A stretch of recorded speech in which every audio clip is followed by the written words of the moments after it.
Hello and welcome students, मैं जय कुमावत स्वागत करता हूं आप सभी का मिशन ज्ञान क्लासेस के ई लर्निंग प्लेटफॉर्म पर।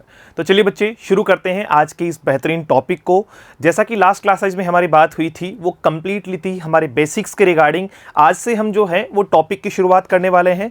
लास्ट जो क्लास थी उसमें हम लोगों ने कुछ इस टाइप की बात की थी कि सर हम किस कैटेगरी में जो है वो इंग्लिश को बांट सकते हैं। स्पेशली हमने बात की ग्रामेटिकल पोर्शन की, वोकेबलरी की और कॉम्प्रिहेंशन पार्ट की। जहां से ग्रामेटिकल पोर्शन की बात करें तो एक सीक्वेंस में मैं आपको पढ़ाना चाहूंगा।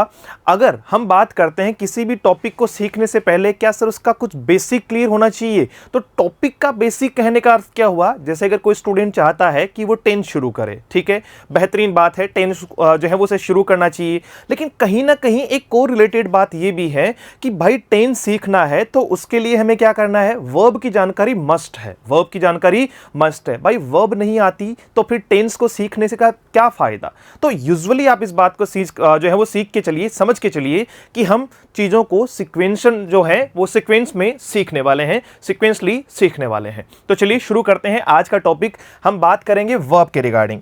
जब भी बात आती है सर वर्ब क्या है, जब भी बात आती है कि सर वर्ब की जो डेफिनेशन है वो क्या है, वर्ब किसे कहा जाता है, तो यूजुअली एक स्टूडेंट समझता है कि सर जो वर्ब का टॉपिक है, जो वर्ब का टॉपिक है इसे हम किस तरीके से देख पाएंगे। अगर मैं आप लोगों को कहूं चलिए कि जो वर्ब है वो एक टाइप की एक्शन है, एक टाइप की एक्शन है। तो ये बात कितनी जो है वो सही है और कितनी गलत है, इस बात को कहीं ना कहीं ऑथेंटिक करने के लिए हमने कुछ एग्जाम्पल का सहारा लिया जहां से हमें ये बात समझ में आए। मैंने कहा ही प्लेज फुटबॉल,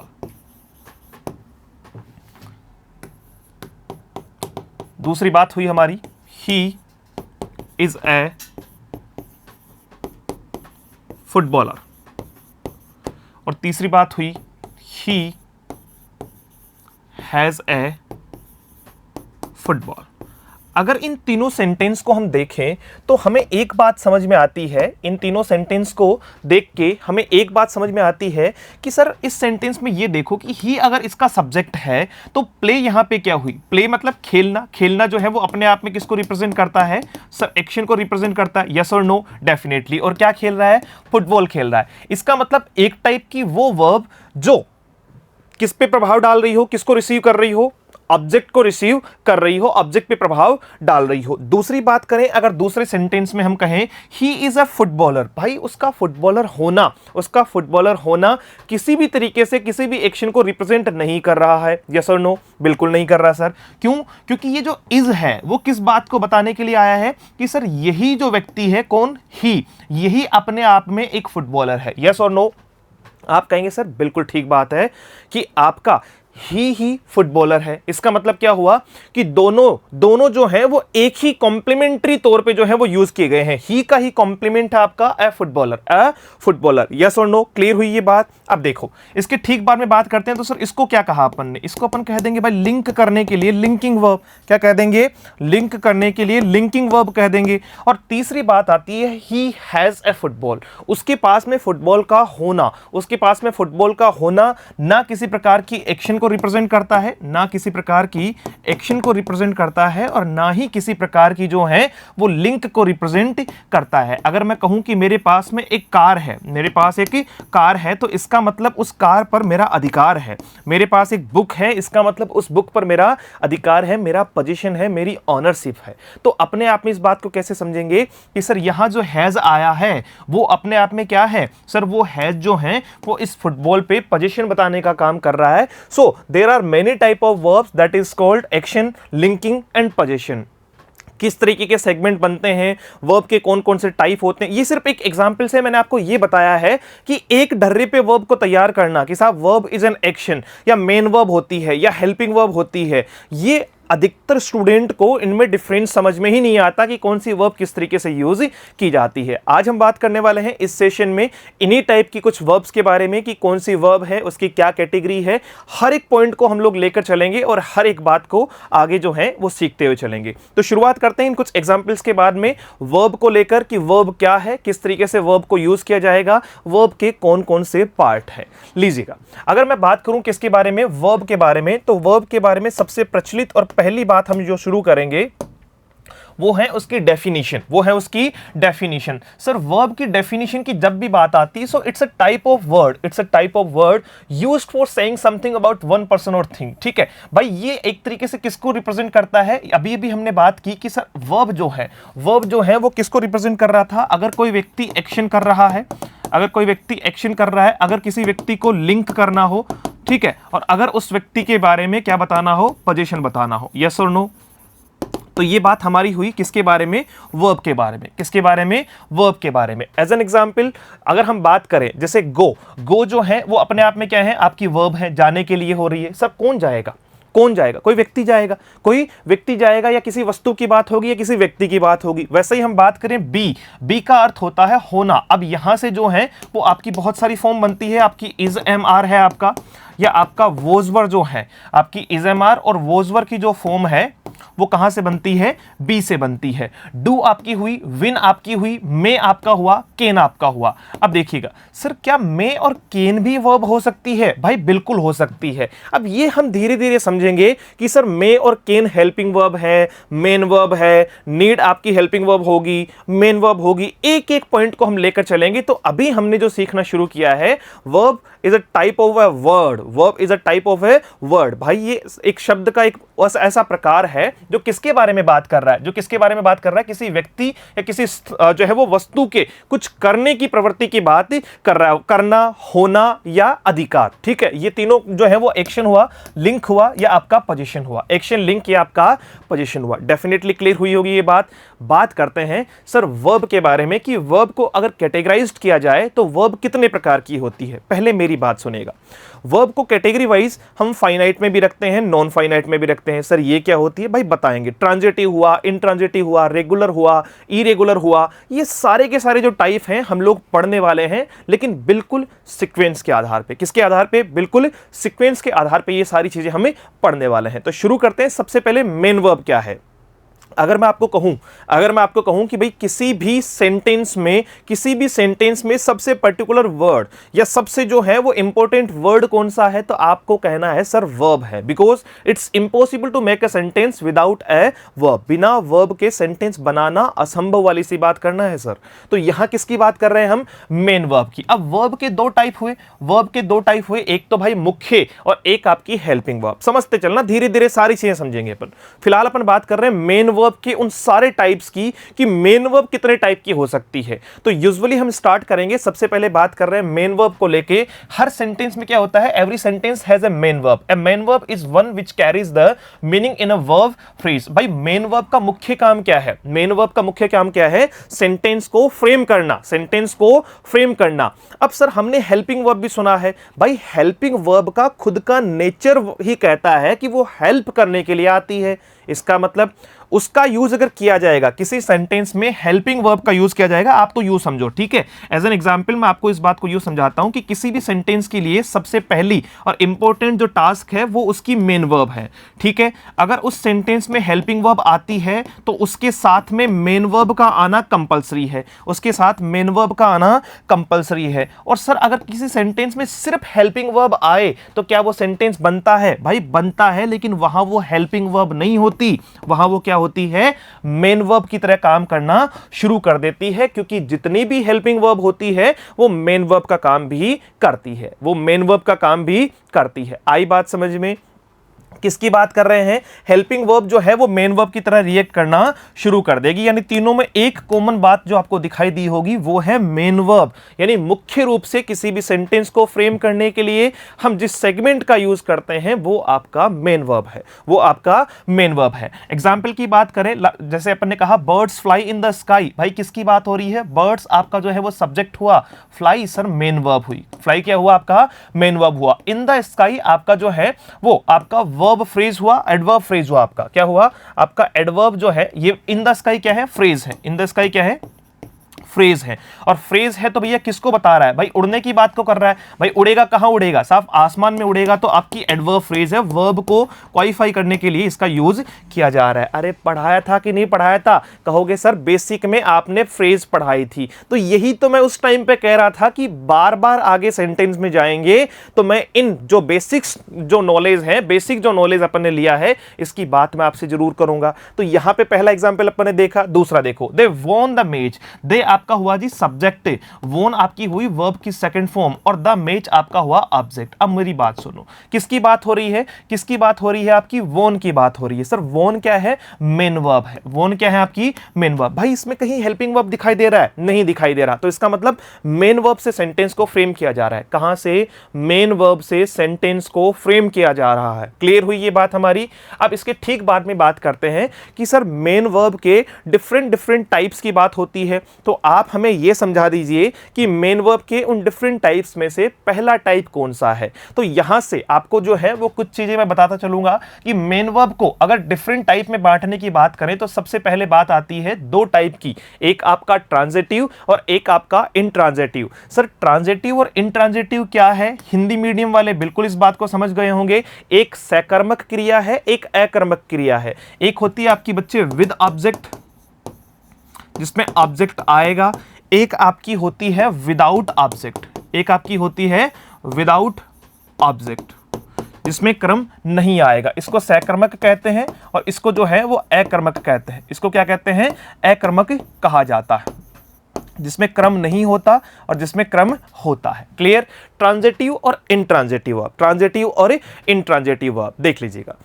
जैसे अगर बात करें अपन किसी के बारे में, किसी भी सेंटेंस के बारे में, पहले लेते हैं ट्रांजिटिव वर्ब को, पहले लेते हैं ट्रांजिटिव वर्ब को। ट्रांजिटिव वर्ब वो टाइप की वर्ब है, it's a type of verb that denotes an action which passes over from the subject doer to an object। भाई ये सिंपल सी बात है, इसको यूं समझो कि ट्रांजिटिव वो वर्ब है, ट्रांजिटिव वो वर्ब है जो क्या करेगी, आपके एक्शन को पास करेगी किस तक, आपके जो डूअर ने जो एक्शन किया है, डूअर मतलब करता, डूअर मतलब करता, काम को करने वाला, काम को करने वाला। और आपका रिसीवर कौन होता है, सर ऑब्जेक्ट होता है। रिसीवर कौन होता है, आपका ऑब्जेक्ट होता है। तो जो डूअर ने काम किया है, अगर उसका जो एक्शन है वो किस तक पास हो रहा है, आपके ऑब्जेक्ट तक पास हो रहा है, रिसीवर तक पास हो रहा है, इसका मतलब वो ट्रांजिटिव वर्ब है, इसका मतलब वो ट्रांजिटिव वर्ब है। जैसे सेंटेंस हमने देखा, राजू किल्ड ए स्नेक।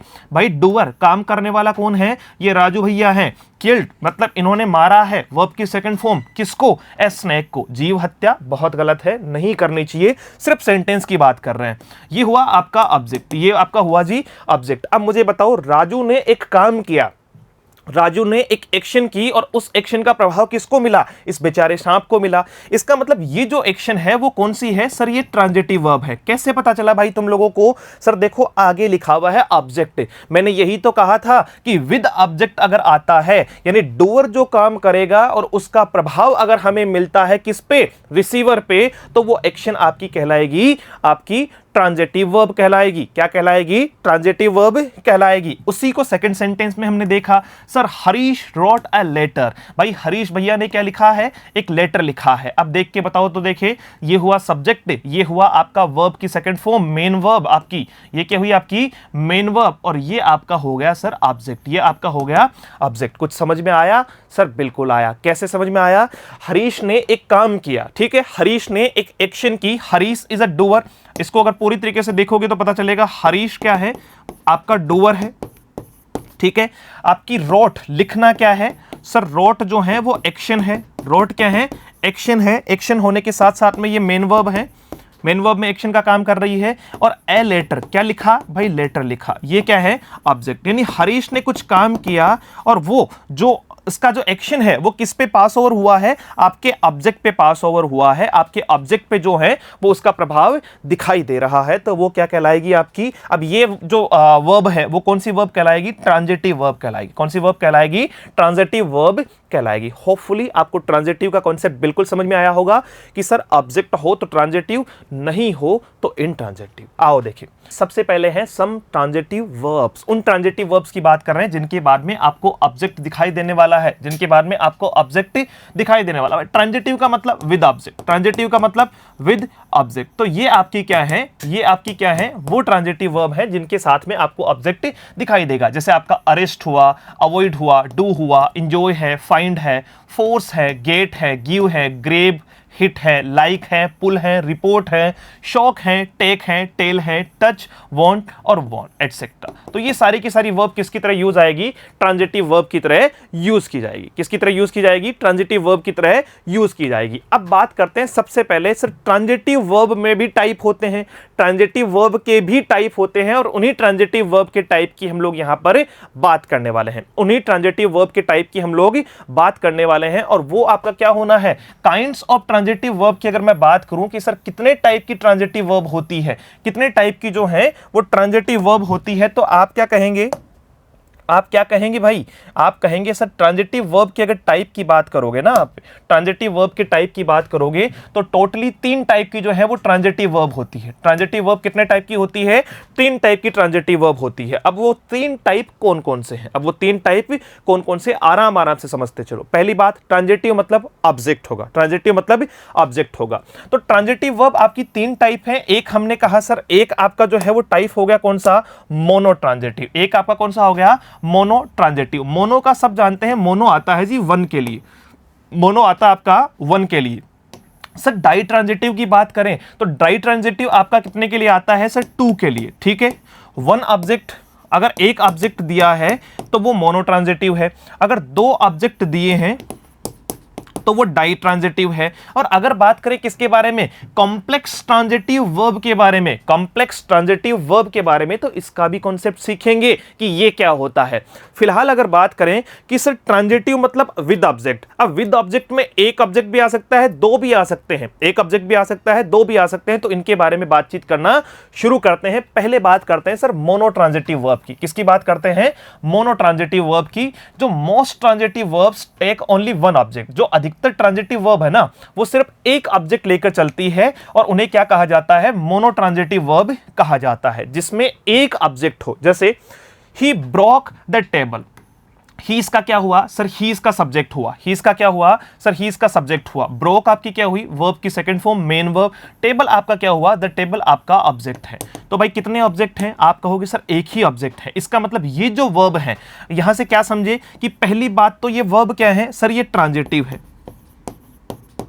ये वर्ब क्या है, ट्रांजिटिव। कैसे पता चला भाई तुम लोगों को, क्योंकि सर इसके आगे ऑब्जेक्ट दिया है इसलिए ये ट्रांजिटिव है। दूसरी बात और बताओ, देखिए सर ये ट्रांजिटिव में भी कौन सी है, मोनो ट्रांजिटिव है। क्या है जी, मोनो ट्रांजिटिव है। ये कैसे पता चला सर, इसमें एक ही ऑब्जेक्ट है, इसमें एक ही ऑब्जेक्ट है। क्या सर 2 ऑब्जेक्ट आ सकते हैं, भाई आ सकते हैं। कब आएंगे, कैसे आएंगे, इसकी बातचीत हम करते हैं। फिलहाल देखते हैं, राकेश रोट अ लेटर। तो इसका राकेश कौन हुआ, सब्जेक्ट। रोट आपकी वर्ब की सेकंड फॉर्म और अ लेटर आपका क्या हुआ, ऑब्जेक्ट। तो अब मुझे बताओ जल्दी से फटाफट से, आप क्या कहोगे सर, यहां पर भी एक ही ऑब्जेक्ट है। और अगर यहां पर भी एक ही ऑब्जेक्ट है तो फिर जाहिर सी बात है कि आपका ये जो रॉट है वो भी आपकी क्या हुई सर, ट्रांजिटिव होने के साथ साथ में मोनो ट्रांजिटिव है।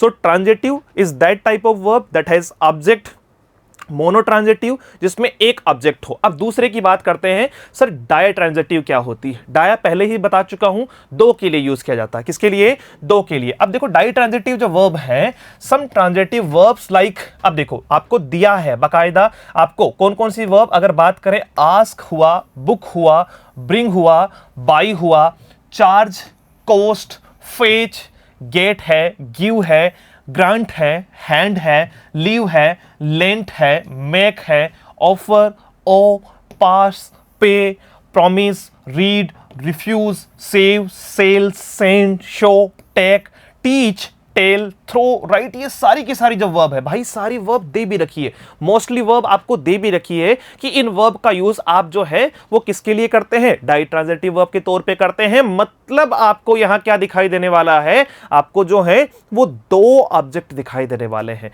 अब इस कॉन्सेप्ट को हम सीखेंगे कि सर ये 2 ऑब्जेक्ट वाली कौन सी कहानी है। Take 2 objects, a direct object and an indirect object. अब देखो इस बात को समझो, पहले तो सेंटेंस देखो, फिर मैं ये बताता हूं डायरेक्ट ऑब्जेक्ट क्या है, इनडायरेक्ट ऑब्जेक्ट क्या है। पहले सेंटेंस को देखा तो पता चला सर किसकी बात हो रही है, विनोद भैया की बात हो रही है, ये इसके सब्जेक्ट है, ये इसके क्या है जी, सब्जेक्ट है। इसके ठीक बाद में गेव क्या हुई सर, मेन वर्ब की सेकंड फॉर्म है। ठीक है भाई, मी कौन है, मी मतलब मैं, मुझे दिया है, इसका मतलब मैं क्या हूं, ऑब्जेक्ट हूं, बोलो हाँ कि ना। और इसके ठीक बाद में हम बात करें ए बुक की, किसकी बात करें, ए बुक की, तो ए बुक भी आपका क्या है, ऑब्जेक्ट है, ए बुक भी आपका क्या है जी, ऑब्जेक्ट है। अब दोनों की बातचीत को थोड़ा सा समझने का प्रयास करते हैं कि सर ऑब्जेक्ट में आपका डायरेक्ट और इनडायरेक्ट ऑब्जेक्ट क्या है, आपका डायरेक्ट और इनडायरेक्ट ऑब्जेक्ट क्या है। देखो भाई, अगर ऑब्जेक्ट की बात करें तो एक आपका कौन सा बताया रे, डायरेक्ट इनडायरेक्ट, डायरेक्ट, और दूसरा आपका कौन सा, इनडायरेक्ट। ठीक है भाई, अब देखो इसको थोड़ा सा समझ लो, एक सेंटेंस लेके भी समझ लो। दूसरी बात अभी समझ में आ जाएगी ये वाली बात, अगर मैं इसको कहूं कि ये लिविंग ऑब्जेक्ट है, अब समझ में आएगी बात ढंग से। और दूसरा हम कहें कि भाई ये नॉन लिविंग है, ये क्या है जी, नॉन लिविंग ऑब्जेक्ट है, नॉन लिविंग ऑब्जेक्ट है। जैसे मैं कहूं सी gave me a book, C gave me a book. अब देखो इसके बारे में 2 से 3 चीजें जो आपको पता होनी चाहिए, बार बार इसके बारे में बात करेंगे। सी मतलब सब्जेक्ट, गेव मतलब वर्ब, मी मतलब मुझे, मैं ऑब्जेक्ट हूं, मैं कौन हूं, ऑब्जेक्ट हूं, और ए बुक भी क्या है, ऑब्जेक्ट है। सर आपको कैसे पता चल रहा है, आप कहीं रटके तो नहीं आए हो और कहीं हमें रटवाने का प्रयास तो नहीं कर रहे हो। भाई मैं तो बिल्कुल नहीं कर रहा, क्योंकि मैंने जब पढ़ाया था आपको WH वर्ड फैमिली के बारे में, तो भाई चिल्ला चिल्ला के स्कीम बताई थी कि जब ऑब्जेक्ट की बात आएगी वट और हुम का यूज करना। वट से आएगा आपका इनडायरेक्ट ऑब्जेक्ट आएगा कि डायरेक्ट आएगा, सर वट से डायरेक्ट आएगा मतलब निर्जीव आएगा, और हुम से कौन आएगा, हुम से जो है वो इनडायरेक्ट आएगा मतलब सजीव आएगा, मतलब क्या आएगा जी, सजीव आएगा। तो अब बताओ, देखिए सी गेव मी व्हाट, उसने मुझे क्या दिया सर, एक बुक दी, यानी ये जवाब जो है वो कौन देके जा रहा है, व्हाट देके जा रहा है। अब व्हाट से हमने बताया था कि ये ऑब्जेक्ट कौन सा होगा सर, नॉन लिविंग होगा। कौन सा होगा, नॉन लिविंग होगा। बोलो क्लियर, आप कहेंगे डेफिनेटली क्लियर सर। दूसरी बात, she gave a book to whom, किसे दी सर, मुझे दी, और मैं क्या हुआ, हुम से अगर आंसर मिल रहा है, हुम से अगर आंसर मिल रहा है तो तुम्हें समझ में आ गया होगा कि ये लिविंग है, ये क्या है, लिविंग है। भाई मैं तो जिंदा जो है वो जिंदा हूं, जीता जागता प्राणी हूं, लेकिन बुक क्या है, नॉन लिविंग है, बुक क्या है, नॉन लिविंग है। ऑब्जेक्ट की कैटेगरी कितनी, 2, एक डायरेक्ट, दूसरा इनडायरेक्ट। डायरेक्ट मतलब नॉन लिविंग, इनडायरेक्ट मतलब लिविंग। कैसे पता चलेगा सर, लिविंग को हम जो है वो आइडेंटिफाई करेंगे हुम से, और नॉन लिविंग को कैसे करोगे सर, व्हाट से। ठीक है, अब तीसरी बात कि अगर बात करें किसके बारे में कि सर इसमें से डायरेक्ट और इनडायरेक्ट किस किस को जो है वो रिप्रेजेंट करने के लिए यूज किए जाते हैं, तो इनडायरेक्ट यूजुअली किसको बताता है, सब्जेक्ट को बताता है। किसको बताता है, सब्जेक्ट से रिलेशन बताता है, जबकि डायरेक्ट हमेशा किससे रिलेट करता है, वर्ब से रिलेट करता है। किससे रिलेट करता है, वर्ब से रिलेट करता है कि भैया वर्ब को बताएगा। जैसे अगर यहां की बातचीत करूं तो यहां देखो सी गेव, अगर मैं मी को हटा लूं तो भी बन जाएगा sentence, C gave a book, C gave a book. तो भाई देने की बात हो रही है, और क्या देने की बात हो रही है, मी थोड़ी हो रही है, मुझे, मतलब मुझे तो दिया जा रहा है। क्या दिया जा रहा है सर, बुक दी जा रही है। सी gave what a book, C gave what a book, तो ये वर्ब को बता रहा है, और इसने मुझे दिया है।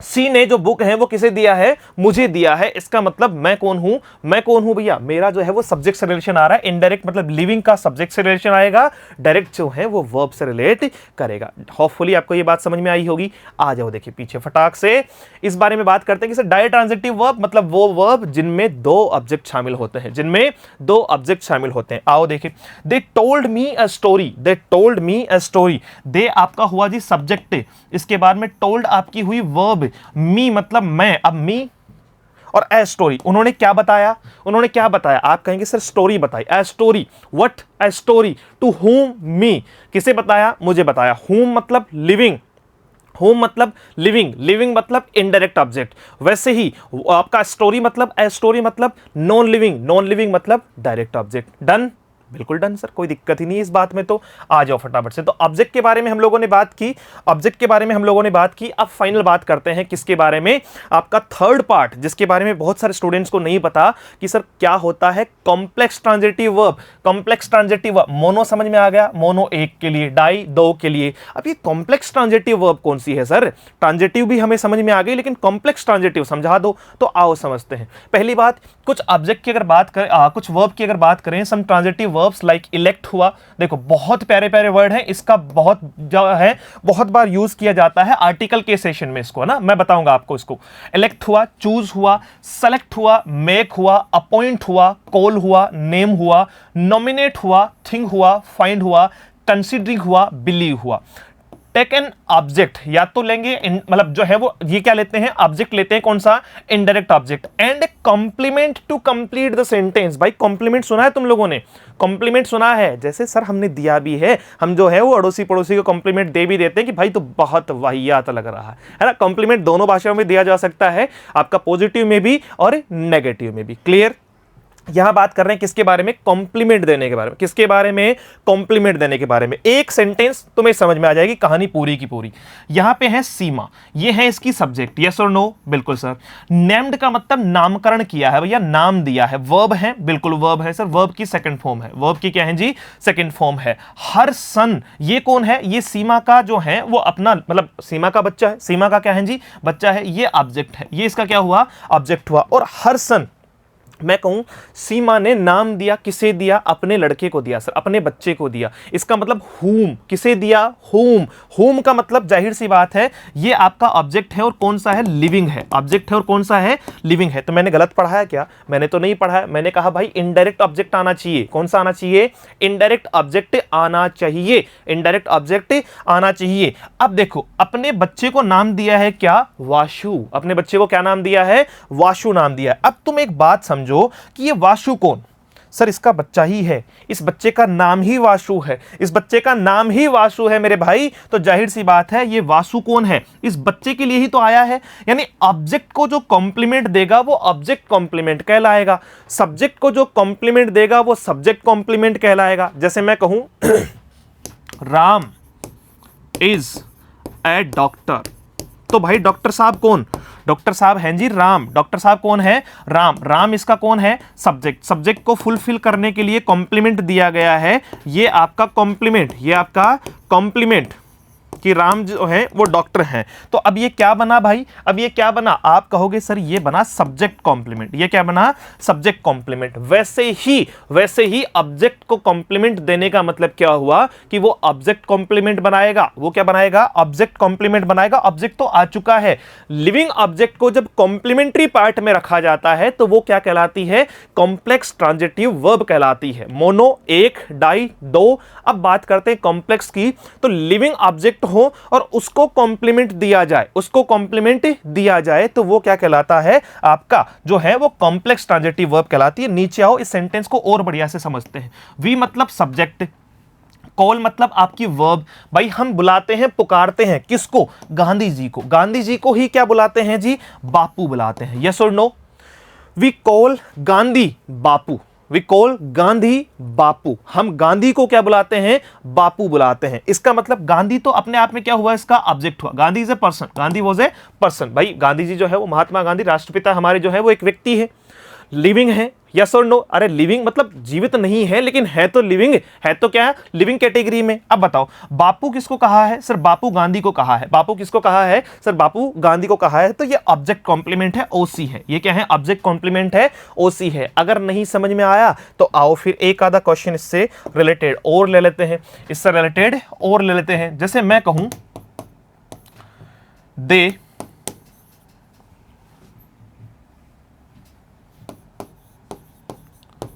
इलेक्टेड राम। अब देखो ऐसा क्वेश्चन आपको जो है वो आर्टिकल में पूछा जाता है। ठीक है, इस कॉन्सेप्ट को कहां पूछा जाता है? आर्टिकल में पूछा जाता है। अधिकतर स्टूडेंट्स को गलत कराता है। क्यों? क्योंकि उन्हें पूछा जाता है कि भैया बताओ ए आएगा ऑप्शन में, ए आएगा या एन आएगा या आर्टिकल द आएगा या फिर विदाउट आर्टिकल आ जाएगा। तो वो कहते हैं साहब जल्दी से बिना देखे लगा दो AN। क्यों? क्योंकि MLA आ रहा है सर, हमने एब्रीविएशन फॉर्म पढ़ रखी है, हमने एब्रीविएशन फॉर्म पढ़ रखी है, MLA में M के हिसाब से AN आता है। भाई ठीक है, लेकिन तुम ये भी तो समझो कि क्या ये बात ऑथेंटिक है? मैं कह रहा हूं दे सब्जेक्ट है, इलेक्टेड वर्ब है, इन्होंने इलेक्ट किया है इसको, V2 है आपकी, किसको? राम को। किसको? राम को। अब राम ही MLA है, समझ रहे हो? राम ही MLA है, इसका मतलब राम तो इसका लिविंग ऑब्जेक्ट हो गया, राम तो इसका लिविंग ऑब्जेक्ट हो गया, और राम के ठीक बाद में आने वाला जो MLA है वो इसका क्या है? ऑब्जेक्ट कॉम्प्लीमेंट है। इसका क्या है? ऑब्जेक्ट कॉम्प्लीमेंट है, इसको OC यानी ऑब्जेक्ट कॉम्प्लीमेंट कहा जाएगा। इसके